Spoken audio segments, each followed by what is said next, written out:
오늘도 주님의 말씀을 붙잡고 기도하는 사랑하는 성도들에게 응답하시는 하나님의 은혜가 함께하기를 주님의 이름으로 축원합니다. 오늘 본문의 말씀은 서원에 대해서 말해주고 있죠. 서원이라는 것은 결단하다라는 말에서 온 거예요. 그래서 우리가 자발적으로 드리는 헌물과 헌신의 약속을 서원이라고 합니다. 중요한 건 뭐예요? 자발적으로예요. 자발적으로. 하나님께서 명하시거나 의무로 주어진 게 아니라 자발적으로 드리는 헌물과 헌신의 그 약속이 바로 서원이라는 거죠. 헌물을 하나님 앞에 서약하고 약속할 수도 있고 나의 어떠한 헌신을 하나님 앞에 약속할 수도 있는 거예요. 그리고 2절에 보면 사람이 여호와께 서원하였거나, 서원이라는 건 그런 것이고 결심하고 서약하였으면 이라고 말했죠. 결심하고 서약하였으면. 그러니까 서원이나 결심하고 서약한 것이나 크게 다르지는 않은데 그 언어적으로 정말 면밀히 살펴본다면 서원이라는 것은 자발적으로 헌물과 헌신을 약속하는 것이라면 결심하고 서약했다. 결심한다라는 말이 어떤 뜻이냐면 13절에 보면 이걸 어떻게 표현했어요? 마음을 자제하기로 한 모든 서약. 그 마음을 자제하기로, 뭔가를 절제하고 하지 않기로 하나님 앞에 서약하는 거예요. 그게 바로 결심하고 서약한 거죠. 그러니까 서원이라는 것은 무엇을 내가 하겠다고 하나님 앞에 약속하는 것이라면 결심하고 서약하는 건 하지 않겠다고 하나님 앞에 약속하는 거예요. 그래서 서원은 굉장히 적극적이죠. 하나님, 내가 이것을 하겠습니다. 하나님, 제가 이것을 주께 드리겠습니다. 굉장히 적극적인 약속이라면 결심하고 서약하는 건 우리가 그동안 즐기던 것, 나의 유익을 쫓던 것, 내가 원하던 것, 이런 것들을 이제 금하기로 하나님 앞에 서약하는 거죠. 이것이 나의 신앙에 이득이 되지 않기 때문에 신앙에 해가 되고 오히려 그 신앙에 오히려 죄가 되는 이런 일들은 하지 않기로 하나님 앞에 결단하고 약속하는 게 바로 결심하고 서약하는 거예요. 그래서 서원을 하든지 결심하고 서약을 하든지 누구에게? 여호와께 했다면 우리가 그냥 개인적으로 결심할 수 있어요. 난 앞으로 다이어트를 해야 되겠다. 내가 앞으로 공부를 열심히 해야 되겠다. 내가 무엇을 해야 되겠다. 뭘 하지 말아야겠다. 개인적으로 결심할 수 있어요. 그런데 중요한 건 여호와께 했다면, 하나님께 약속한 것이 되어졌다면 깨뜨리지 말고 그가 입으로 말한 대로 다 이행할 것이니라 말씀하는 거예요. 만약에 여호와께 했다면 우리가 말씀 보는 가운데, 기도하는 가운데 하나님이 주시는 감동이 있고 마음이 있어 서원하거나 결심하고 서약을 했다면, 하나님 앞에 무엇을 하기로 하나님 앞에 기도하고 결단하거나 아니면 하나님 앞에 내가 다시는 이러한 일을 하지 않겠다고 결단하고 결심하고 약속했다면 그건 깨뜨리지 말고 그가 입으로 말한 대로 다 이행하라는 거예요. 하나님 앞에 한 건 절대적으로 우리가 해야 한다는 거예요. 왜냐하면 이것은 여호와의 이름이 걸린 문제고, 그러므로 여호와께 서약했는데 이행하지 않는 건 여호와의 이름을 망명되이 일컫는 것과 같다라는 거죠. 레위기 19장 12절 말씀 같이 볼까요? 너희는 내 이름으로 거짓 맹세함으로 내 하나님의 이름을 욕되게 하지 말라. 나는 여호와이니라. 여호와의 이름이 걸렸다면 여호와께 여호와의 그 이름을 들어 그 이름 앞에 내가 서원하고 서약한 것이기 때문에 반드시 지키고 이행해야 한다는 거죠. 우리가 오해하면 안 돼요. 이게 너무 무거운 짐이 되면 안 되죠. 이건 철저히 뭐라 그랬어요? 의무가 아니라 자발적이에요. 우리가 서원하지 않아도 돼요. 서약하지 않아도 돼요. 그게 안 했다고 죄가 아니에요. 그런데 서약하거나 서원했는데 안 지키면 그건 죄라는 거죠. 무슨 의미인지 아시겠죠? 우리가 서원하지 않아도 돼요. 서약하지 않아도 돼요. 그런데 내가 서원하거나 서약했다면 이건 반드시 지켜야 된다는 거예요. 나에게 해로울지라도 지켜야 되는 거예요. 그래서 우리가 그 예로 여호수아가 가나안 땅을 정복할 때 어떤 족속이 벌벌 떨면서 속이며 나와요? 기브온 족속이 속이면서 나와요. 이러다간 우리도 멸망하겠구나. 그래서 그 거지 행색을 하고 마치 멀리서 온 것처럼 속여서 먼 데서 왔다, 우리를 불쌍히 여기고 화친의 조약을 맺자, 이렇게 해요. 그래서 여호수아가 어떻게 해요? 여호수아 9장 15절에 보면 여호수아가 곧 그들과 화친하여 그들을 살리리라는 조약을 맺고 회중 족장들이 그에게 맹세하였더라. 그들과 조약을 맺은 후 사흘이 지나서야 그들이 이웃에서 자기들 중에 거주하는 자들이라 함을 들으니라. 이웃에서 자기들 중에 거주하는 자들이라는 게 왜 문제예요? 왜냐하면 하나님께서 가나안 땅에 있는 모든 이방 족속들을 멸하라고 하셨기 때문에 멸해야 되는데 그들과 멸하기 전에 먼저 화친 조약을 맺었으니 어쩌면 좋아요? 그럼 뭘 지켜야 됩니까? 하나님의 명령대로 그들을 멸해야 됩니까? 아니면 화친 조약을 지켜야 됩니까? 이 문제 속에서 결론이 어떻게 되어져요? 여호수아 9장 18절에 보면 그러나 회중 족장들이 이스라엘의 하나님 여호와로 그들에게 맹세했기 때문에 여호와로 그들에게 맹세했다라는 거죠. 서원이든 서약이든 여호와께 한 건 여호와의 이름으로 맹세한 것과 맥락을 같이 하는 거예요. 그러므로 여호와께 이렇게 서원하고 서약하며 맹세했는데 그걸 어기면 안 된다는 거죠. 그래서 이스라엘 자손이 그들을 치지 못한지라. 그러므로 회중이 다 족장들을 원망하니 그들을 치지 못했어요. 왜냐하면 여호와로 그들에게 맹세했다는 거죠. 여호와의 이름으로 그들에게 약속했다는 거예요. 하나님은 약속에 진심이신 분이다라고 그랬죠. 약속에 진심이에요. 그래서 이 하나님은 절대로 약속을 어기시지 않으세요. 그게 바로 하나님의 신실하심이죠. 하나님은 신실하셔서 그 약속에 늘 진심인 편이에요. 그러므로 오늘 우리도 주님 앞에 하지 않아도 되는 약속을 해가지고 그 약속을 어긴다면 그게 우리의 죄가 된다는 거죠. 그러므로 서원하지 말라, 서약하지 말라, 이건 아니죠. 그런데 우리가 신앙생활을 하며 하나님의 은혜가 깨달아지고 그 은혜가 우리 마음속에 물밀듯 밀려오면 우리는 자연스럽게 하나님 앞에 서원하거나 서약하게 되어 있어요. 은혜를 모르면 서원할 일도 서약할 일도 없어요. 그런데 은혜를 받으니까 서원하게 돼요. 서약하게 돼요. 하나님 앞에 헌신하고 싶고 하나님의 은혜가 무엇인지를 깨닫게 되니까 하나님 앞에 무엇이라도 드리고 싶어요. 내가 드리다 드릴 게 없으면 내 생명이라도 하나님 앞에 드리고 싶은 거예요. 왜냐하면 예수 그리스도의 그 십자가 구원의 은혜, 그 생명의 은혜가 우리 안에 깨달아지면 우리는 하나님 앞에 무엇이라도 드리고 싶죠. 또한 우리가 그 예수 그리스도의 십자가의 보혈로 구원받았다면 어찌 우리가 계속해서 나의 욕심과 정욕을 따라 나의 즐거움만 쫓으며 살아갈 수 있겠어요? 그러니 내게 유익으로 여겼던 것, 나의 즐거움으로 여겼던 것을 끊어버리겠다. 하나님 앞에 이렇게 결심하고 서약하게도 되어지는 것이죠. 은혜를 모르면 사실 이런 고민이 없어요.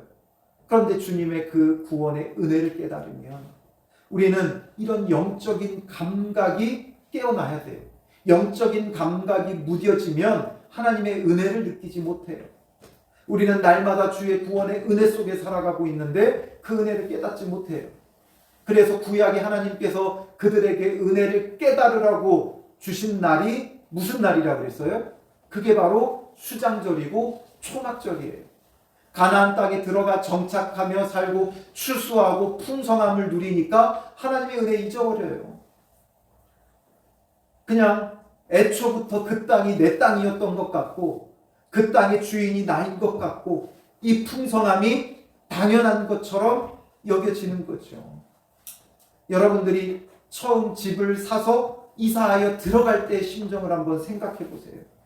집을 사지 못하더라도 집을 얻어서 이전보다 더 좋은 집으로 이사하게 됐던 때를 기억해 보세요. 얼마나 감격스럽고 은혜로 여겨져요. 그런데 그 집에서 살아가다 보면 1년, 2년 지나다 보면 이건 태초부터 내 집이었던 것 같아요.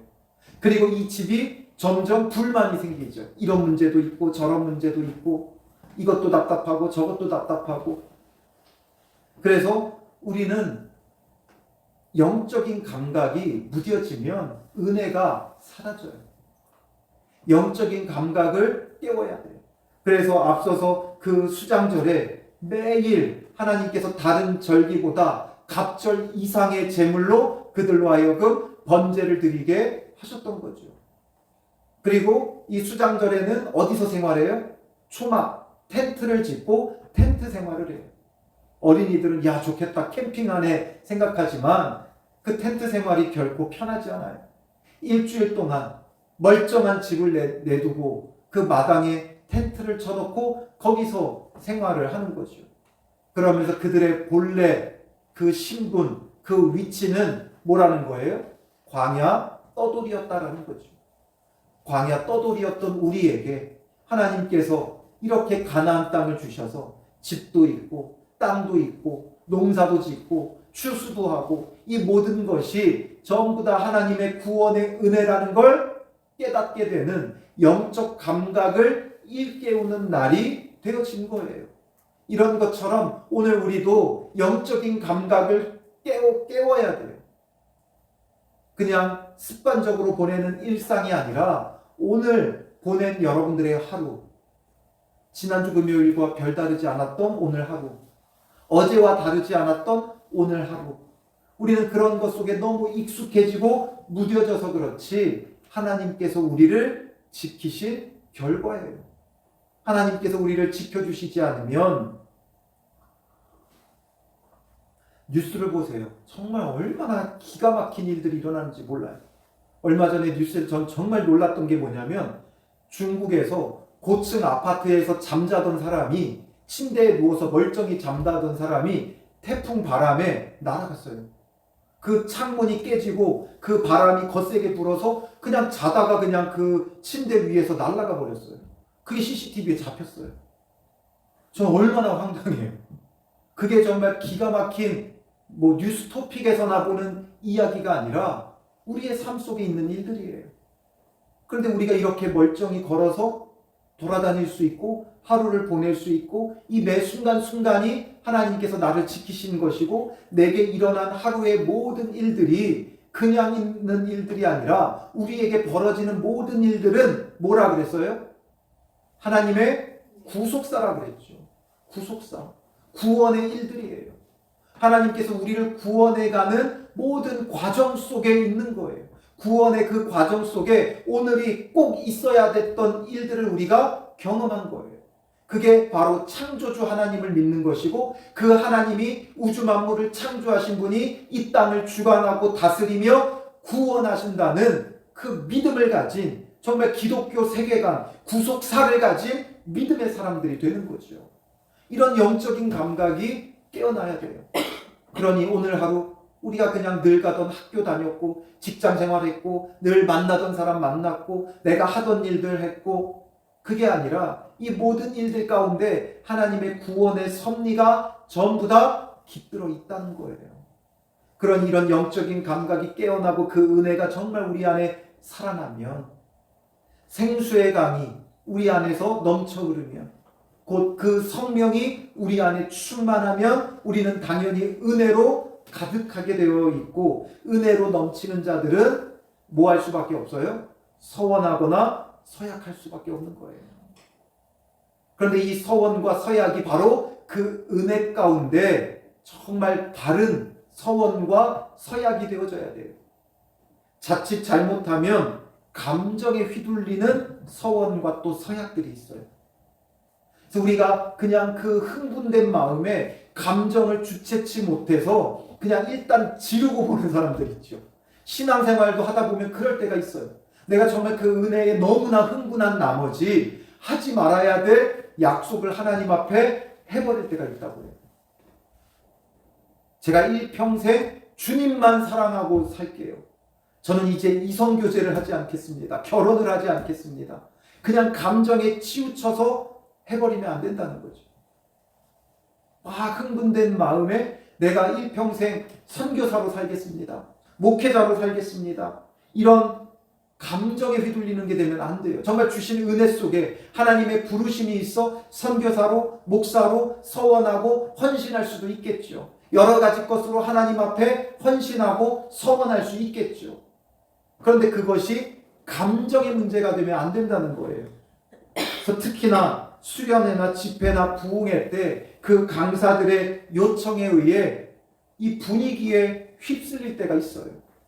선교사로 헌신할 사람들 일어나세요 그러면 옆에 뒤에 다 일어나니까 안 일어나는 내가 이상하니까 어쩔 수 없이 일어나는 경우도 있다고요. 그리고선 그게 일평생 자기의 뭐가 돼요? 족쇄가 되는 거예요. 내가 헌신했는데 그걸 하지 않아서 내가 이렇게 어려움 당하나 보다. 하는 일들마다 안 되나 보다. 이러면서 결국 나는 어쩔 수 없이 그래서 신학을 해야 되겠다. 선교사로 가야 되겠다. 서원한 걸 지켜야 되겠다. 이런 것도 주님 안에서 옳은 건 아니에요. 그래서 그러면 어떡하라는 말이냐? 정말 신중하게 기도하고 오랜 시간 동안 준비해야 된다는 거예요. 하나님이 주신 마음이 있다면 그 흥분된 마음에 무조건 지르고 보는 게 아니라 그 마음을 간직하고 기도해야 돼요.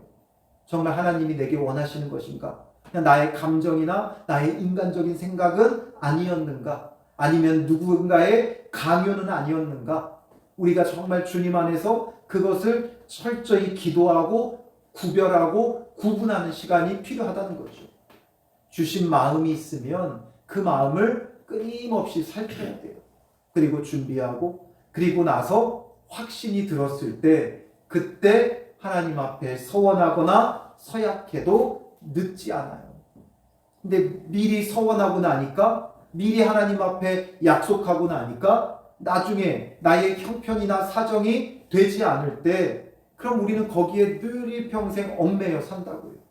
내가 이거 했어야 되는데 못했구나. 내가 이거 했어야 되는데 못했구나. 그러니까 모든 이유와 핑계가 그게 돼요. 내가 이렇게 안 되는 건 그 서원을 지키지 않아서구나. 내가 지금 어려움 당하는 게 그 약속 지키지 않아서구나. 하나님은 그런 하나님이신가요? 아니에요.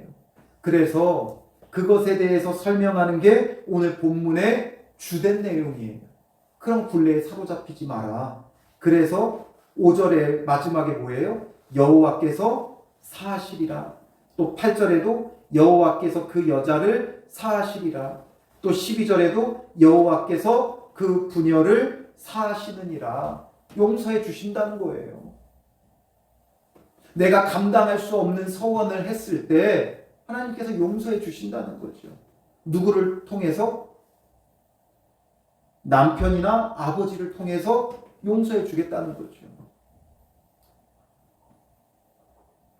이 구약의 제도가 하나님 앞에 서원했을 때 그 서원이 없어질 수 있고 사함받을 수 있는 방법들을 지금 오늘 본문은 더 많이 내용을 담고 있는데 본래 서원과 서약은 반드시 하나님 앞에 할 필요는 없지만 했다면 반드시 지켜야 돼요. 그런데 이 또 반드시 지켜야 된다는 게 우리의 굴레가 되거나 족쇄가 되면 안 된다는 거죠. 그래서 그 서원을 지킬 수 없는 사람들에 대해서 언급하는 거예요. 지킬 수 없는 사람으로 누가 언급돼요? 전부 다 여자들이죠. 여자들. 왜 여자들이 언급되느냐? 이 시대에는 여자들은 남자에게 속해 있는 시대예요. 그러니까 결혼하기 전에 여자들은 그 아버지에게 속해져 있고 또 결혼한 여자들은 그 남편에게 속해져 있어요. 그러므로 즉 그 가정의 아버지가 머리 역할을 하기 때문에 머리 되는 그 아버지에게 딸들은 속해 있어요. 그리고 결혼한 여자들은 남자를 머리로 하나님께서 세우셨고 가정의 질서를 주셨기 때문에 그러므로 여자는 남편에게 속하게 되어 있어요. 이건 남자가 더 위에 있고 여자가 더 아래에 있다는 게 아니라 질서적인 측면에서 말하는 거예요. 동등하지만 또한 질서가 있다는 거예요. 이게 좀 오해가 되면 안 되는 게 무엇이냐면 우리나라는 너무 질서가 수직적 질서예요. 그런데 미국에 가보면 수평적 질서죠. 우리는 나이로 위아래로 철저하게 구분하고 따져요. 그런데 미국에 가보면 할아버지와 어린아이가 친구인 경우도 있어요. 내 친구라고 소개를 해요. 그렇다고 해서 그들이 어린아이와 할아버지가 야자 맘먹느냐? 그게 아니라 그 안에 또한 질서가 있어요. 수평적 관계를 유지하지만 그 안에 질서가 있어요. 굉장히 형식이 없어 보이지만 자유롭게 하고 편한 것 같아 보이지만 그 안에 내재되어 있는 질서와 규율이 있는 거예요. 그러니까 여자와 남자, 질서적인 측면에서 남자를 하나님께서 머리가 되게 하셨지만 그렇다고 해서 그게 수직적인 관계라는 건 아니에요. 상하의 관계는 아니라는 거예요. 그래서 그 가정의 아버지가 머리 역할을 하기 때문에 딸은 아버지에게 속해 있어요. 그러니까 그 딸이 마음대로 할 수 없다는 거죠. 내가 하나님 앞에 서원했다고 해서 내 마음대로 할 수 있는 게 아니에요. 아버지에게 속해 있기 때문에 아버지의 허락이 필요한 거죠. 또 결혼한 여인의 경우에는 남편에게 속해 있기 때문에 무언가를 한다고 했을 때 남편의 허락이 필요한 거예요. 지금이야 가정 안에 재정에 대한 부분을 오히려 여자분들이 더 많이 갖고 있지만 과거 이 시대에는 남자에게 있었어요. 그러니까 아무리 내가 많은 것을 하나님 앞에 드리고 싶어도 이것이 우리 가정 안에 있는 재산이라도 내 마음대로 할 수 있는 게 아니라는 거죠. 남편의 허락이 필요하고 아버지의 허락이 필요한 거예요. 내가 은혜 받았다고 하나님 앞에 하나님 우리 집문서 바치겠습니다. 그 집문서를 딸이 자기 마음대로 하나님 앞에 드릴 수 있겠어요? 아버지에게 가서 내가 하나님 앞에 이렇게 약속했으니까 아버지 집문서 드리세요. 이렇게 할 수 있겠어요? 그 집문서가 누구의 이름으로 돼 있어요? 아버지의 이름으로 돼 있으니까 아버지의 허락이 필요한 거죠. 그 집문서가 남편의 이름으로 되어 있으니까 남편의 허락이 필요한 거예요. 그런데 이런 여인들이 내가 하나님 안에서 은혜 받아서 결단하고 하나님 앞에 무언가를 드리겠다고 헌신했는데 현실적으로는 자기가 그걸 드릴 수 있는 형편이 안 돼요. 내 소유인 것 같지만 내가 드릴 수 있는 형편이 안 돼요. 그럼 이제 이 딸이나 이 아내는 어떻게 되겠어요? 일평생 그 무거운 짐을 지고 내가 하나님 앞에 서원했는데 못 지켰으니 이게 나의 죄라고 하면서 그 죄의 굴레 속에서 고통스러워하고 괴로워하는 나날을 보내겠죠. 그러니까 하나님께서 뭐라고 말씀하세요? 아버지가 아무 말이 없다. 그럼 암묵적으로 인정한 거죠. 그러니까 그러면 그 모든 서원을 행할 것이다. 그러나 이 5절에 그의 아버지가 그것을 듣는 날에 허락하지 아니하면 그 머리, 주권이 그 가정의 주권이 아버지에게 있기 때문에 아버지가 허락하지 않으면 어떻다는 거예요? 그의 서원과 결심한 서약을 이루지 못할 것이니 이루지 못한다는 거죠. 안 하는 게 아니라 못하는 거죠. 아버지가 허락해주지 않으니까 이루지 못하는 거예요. 그러니까 그의 아버지가 허락하지 아니하였은즉 여호와께서 사하시리라. 여호와께서 사해 주신다는 거예요. 그 머리된 아버지가 허락하지 않았으니까 하나님도 인정해 주시고 사해 주겠다. 그리고 6절에 또 혹시 남편을 맞을 때에 이건 언제를 말하냐면 결혼할 때 결혼하기 전에 서원했던 거예요. 결혼하기 전에 서원해가지고 결혼을 하게 됐을 때 결혼 전의 일이랄지라도 남편을 새롭게 맞이하게 되어졌다면 7절에 그의 남편이 그것을 듣고 그 듣는 날에 그에게 아무 말 없으면 이것도 이제 인정해 주는 거죠. 그럼 그 서원을 이행할 것이요 그가 결심한 서약을 지킬 것이니라.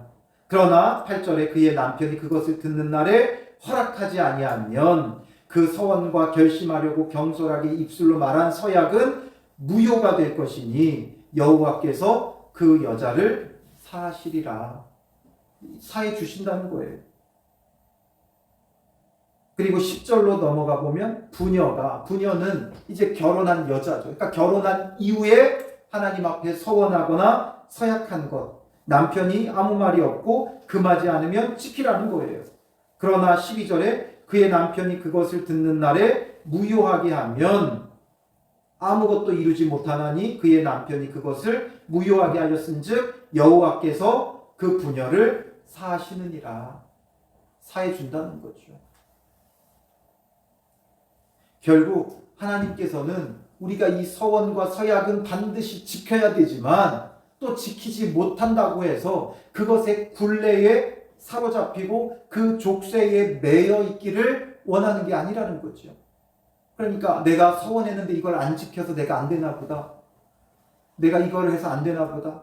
제가 아는 목사님도, 아는 선배 목사님, 같이 지냈던 선배 목사님도 여러 개를 하다가 결국에는 신학으로 돌아왔어요. 그러면서 하는 얘기가 자기가 그 서원했던 것 때문에 하는 것마다 안 된다는 거예요. 자기가 원하는 것마다 안 된다는 거예요. 그래서 어쩔 수 없이 신학을 했다 이런 얘기를 하셔요. 이런 분들이 은근히 많아요. 목사들 중에 그런 분들이 은근히 많아요. 그런데 과연 하나님께서 그러한 하나님이냐? 그래서 그것 때문에 안 되게 하고 망하게 하고 어렵게 하고 힘들게 하는 분이냐?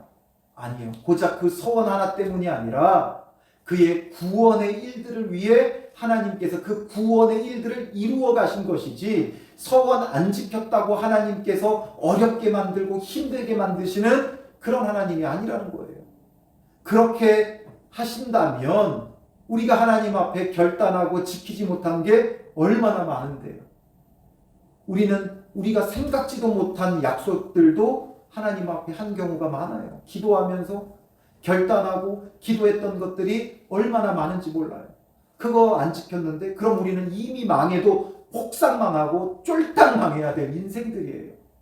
하나님은 우리가 그런 것에 얽매여 살기를 원치 않아요. 그렇다고 해서 너무 또 자유로우면 안 되죠. 그러니까 하나님 앞에 서원하거나 서약한 건 반드시 지켜야 된다. 그러나 또한 그걸 또 지킬 수 없는 형편과 처지 속에 굴레에 빠지지 말고 그런 경우에는 바로 이렇게 아버지나 남편을 통해 머리를 통해 사함받을 수 있는 이런 일을 주신 거예요. 그렇지 않고는 지킬 만한 형편이 된다는 거죠. 그래서 9절에 과부나 이혼당한 여자의 서원이나 그가 결심한 모든 서약은 지키라고 말하죠. 왜냐하면 이들에게는 머리가 따로 없기 때문에 자신이 결정하고 결단하면 할 수 있는 거예요. 남편이나 아니면 아버지가 막는 사람이 없기 때문에 본인이 결단한 것, 자기의 수중에 있는 모든 건 자기의 권한에 있는 사람들이에요. 그러니까 하면 돼요.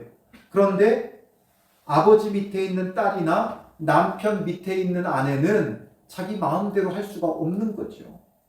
그러니까 이런 경우는 사함을 받게끔 하셨다라는 거죠.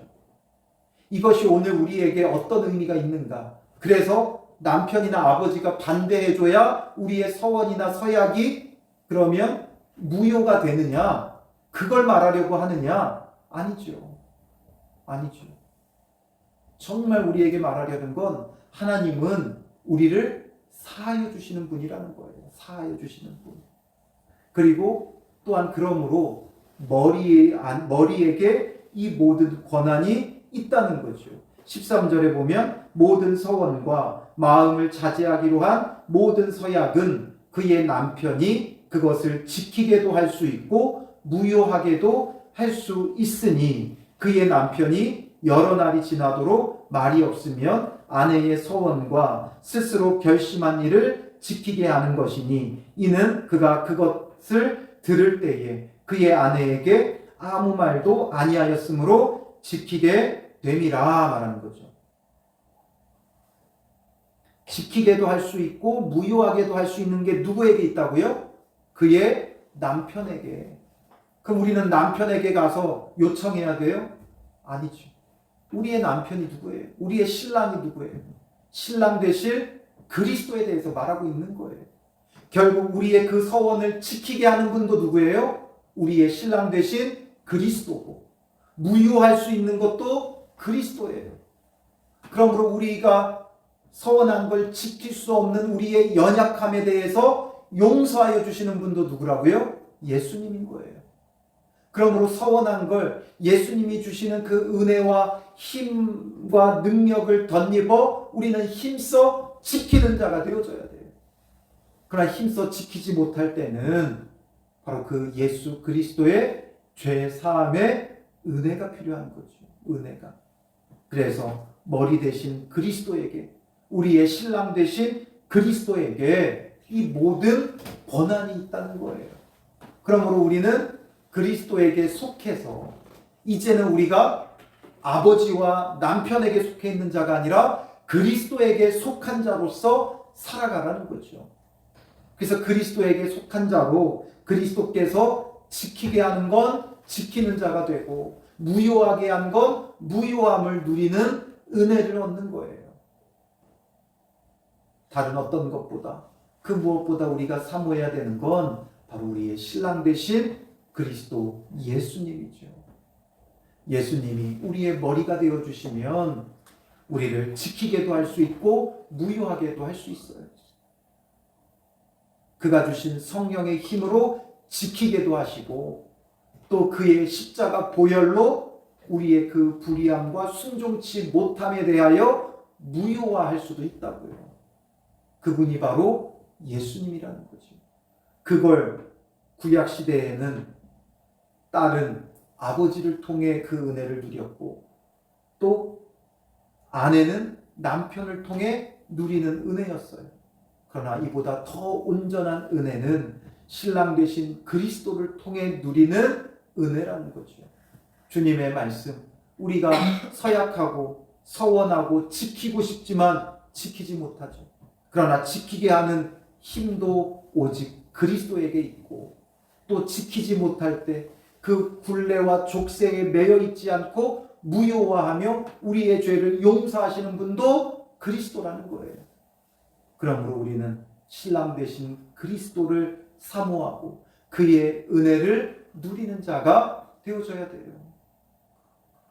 아버지가 없다고 세상 사람들은 부모가 없다고 고아라고 무시당하며 또 외로워하며 고통스러워하지만 정말 진정한 우리의 아버지, 부모 되시는 그리스도가 계셔요.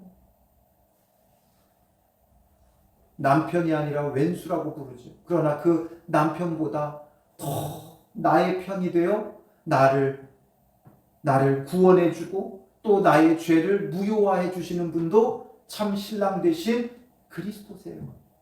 그러므로 이 그리스도를 통해 누리는 은혜가 아버지를 통해 육신의 아버지를 통해 누리는 은혜보다 크고 육신의 남편에게 누리는 은혜보다 크다라는 것을 우리에게 가르쳐 주는 거죠. 그러니 오늘 우리가 정말 사모할 분은 누구예요? 오직 예수 그리스도밖에 없는 거예요. 오직 예수 그리스도를 사모하고 그 예수 그리스도를 바랄 때 그분으로부터 오는 이 은혜가 우리에게 얼마나 크고 놀라운 것인가. 바로 아버지를 통해 남편을 통해 그 서원이 무효화되고 사함받는 이 은혜도 있지만 그보다 더 놀랍고 온전한 은혜다라는 것을 보여주는 것이죠. 그러니 오늘 우리가 기도하며 정말 바랄 것은 정말 우리의 신랑 되신 그리스도 아래서 주님께서 나의 머리가 되주시어서 그 머리 되신 그리스도 안에서 참된 구원의 은혜를 누리는 믿음의 사람 되게 하옵소서. 정말 그 그리스도 예수 안에서 우리의 영적인 감각이 정말 깨어나 하나님의 구원의 은혜에 감사하며 또 참된 서원과 서약으로 주님 앞에 거룩하게 세워지게 해달라고 기도해야 하는 것이죠. 우리 이 시간 찬송가 539장 찬양하고 기도할 때 정말 신랑 되신 그리스도를 우리가 사모하는 자 되게 하시고 그 그리스도를 통해 누리는 구원의 은혜가 얼마나 크고 놀라운 것인지를 깨닫는 영적인 감각이 깨어나게 하여 주셔서 정말 주님 앞에 감사하고 주님의 은혜 속에 살아가고 그 주님만을 찬양하며 그 은혜가 넘쳐서 참된 주님 앞에 서원과 서약, 하나님 앞에 정말 내가 헌신하여 드릴 것이 무엇인지를 주님 안에서 깨닫게 하시고 온전히 헌신하여 드리는 자, 그리고 우리가 따르던 욕심과 정욕과 즐거움, 이것에서 우리가 정말 결심하고 서약하고 이제 더 이상 우리가 육신의 즐거움을 쫓지 않기를 결단하는 그런 시간이 되게 하옵소서. 이 시간이 주님 안에서 이 신랑 되신 그리스도를 통해 참된 서원과 서약이 있게 하시고, 그러므로 주님 앞에 정말 온전히 서는 믿음의 사람 되게 하옵소서. 우리 기도하고요. 그리고 우리 교회를 위해 이제 이번 주 우리 설립 기념주일인데 또한 성령 강림절이죠. 성령으로 충만하게 하여 주셔서 교회가 새롭게 세워지는 그런 은혜가 있게 하옵소서. 오순절 성령 강림 사건처럼 우리 교회에도 성령을 부어주셔서 정말 교회가 새롭게 세워지는 기점이 되게 해주시옵소서. 기도하고요. 여러분들의 가정을 놓고 또 여러분들의 기도 제목을 놓고 자유롭게 기도하도록 하겠습니다.